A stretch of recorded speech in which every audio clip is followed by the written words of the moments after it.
Thank you, Tony. Yeah, Beach Billy. Who don't know that, son? Yeah, I am Leo Windham, and I am Woody's little brother. And I'm proud to say I'm Woody's little brother. I need to tell you a few things about Woody. First of all, I want to thank the South Carolina Broadcasters Association for recognizing my brother Woody. You couldn't have picked a better person. 50 years. Ladies and gentlemen, 50 years. 5 decades. Now, I want to tell you a few things about Woody that you may or may not know. First of all, I'll tell you some personal things about Woody. Is that okay, Wood? Listen, let me tell you something. Woody has always had health issues. When he was a child, he's a survivor. I'm just going to tell you, 50 years in this business, you got to do something to survive. Am I right? Woody is a survivor. As a child, he had pneumonia and almost died twice. Did you know that? I know that's kind of serious, but he survived. Not too many years ago, he was diagnosed with a brain tumor. And Woody said, what's up with that? I asked the doctors, he said, what do you want to do? They said, we want to go in and take the tumor out. He said, what's up? They said, well, it may impair your ability to speak. Woody said, forget that. The reason he said forget that is because he would rather die than lose his ability to speak. He likes being on the radio. Well, guess what? The brain tumor is gone. He treated it with narcotics.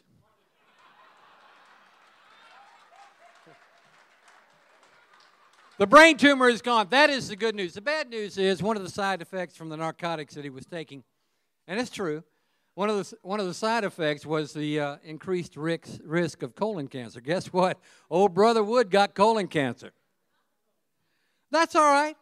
They went in, did surgery, took out the tumor. Woody is now cancer-free. How about that? Interesting little side note. You'll appreciate this since you've been in the business. He survived that, but I'll never forget the day he announced it to me live on the radio that he had cancer. It just blew me away. He likes that shock value. Right after he got off the air, he went in and talked to our general manager and owner of the station. He said, look, I got colon cancer, and I'm going to have to do chemo for about a year, once a week, without skipping a beat. The manager said, look, do it on Fridays. I don't want you to miss any work, so you'll be back on Monday. I thought that was a little brutal. But what that does, it points out the fact that Woody has a passion for it, and what the manager didn't know is he didn't have to tell Woody that. He'd have been there on Monday. I've seen him work so many days sick because he would rather be on the air than do anything else. 50 years is a long time. Now, Woody's done a lot of things first. You saw on your program tonight. He was the first to do teenage hops or dances in Columbia. They were alcohol-free. They were called Woody with the Goodies Hopperoonies. And I'm going to tell you something. If you grow up in Columbia, South Carolina, or the Midlands, you went to a Woody with the Goodies Hopperoonie. Am I right, Barry Brown? You're right. I mean, you went to a Woody with the Goodies Hopperoonie. He started out doing, booking the TAMs and, people like that. And then he progressed on. He did some part-time work with Cecil Corbett at Beach Club. He booked the Allman Brothers Band right on to, let's say, Bob Hope. I'm serious.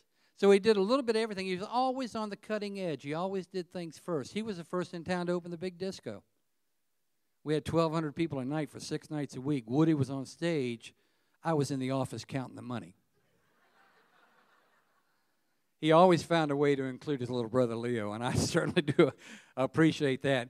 He was also, and we'll have more on this on the video, he was the first person, could have been in the state, but I know in Columbia, he was the first person to believe in FM radio. It's unbelievable. He had a highly successful morning show. He walked in and gave it up. Asked George Buck, who owned WCOS at the time, can I take the FM station and take it live? Well, he tried underground FM for a while, and that didn't work too well. There were only about 3 boutiques in town. Jean's laughing because she liked to starve to death for a year. And then he changed it to country. And I got to tell you, for those of you in the area are old enough to remember the advent and moving along to FM radio. It was tough to start with. There were new FM radios in cars. And Woody, having the passion that he has, he went out and literally installed FM converters in cars, because the only cars that had FM at the time were Lincoln Continentals and Cadillacs. He changed WCOS-FM to country, went live on it, and within 1 year, we had the highest penetration in America for FM radios. It just indicates his passion. 50 years in the radio business. He's done a lot of firsts, and I really admire him for it. Woody told me a long time ago, he said, I'm going to tell you something. He got me into radio in 1968. He said, you want a job? I said, sure. I'm broke. I'm going to Carolina. He said, well, I'll tell you something. When you're on the air, answer the telephone, listen to the listeners, listen to what they have to say, because they will tell you what you're doing right and what you're doing wrong.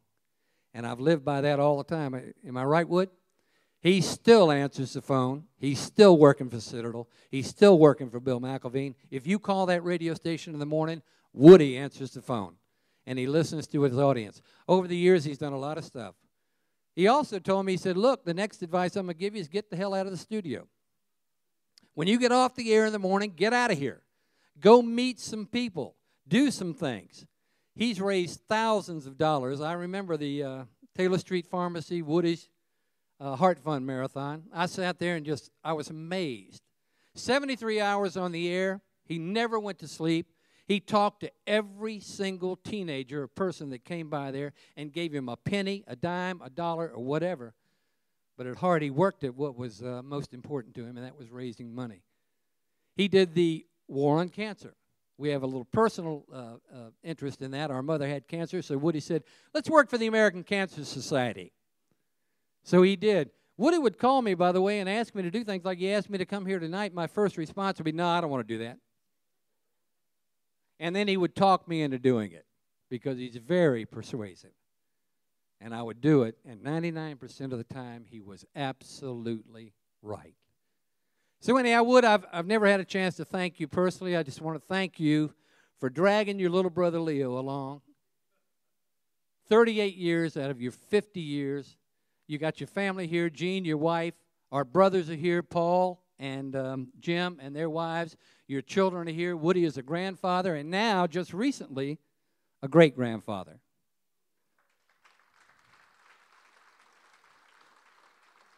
But let me tell you something. It is not over for my brother. He is just now hitting his stride.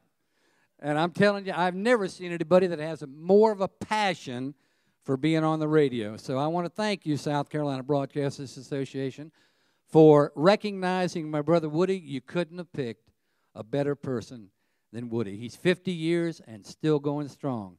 Woody, your family's here. We're proud of you. We love you.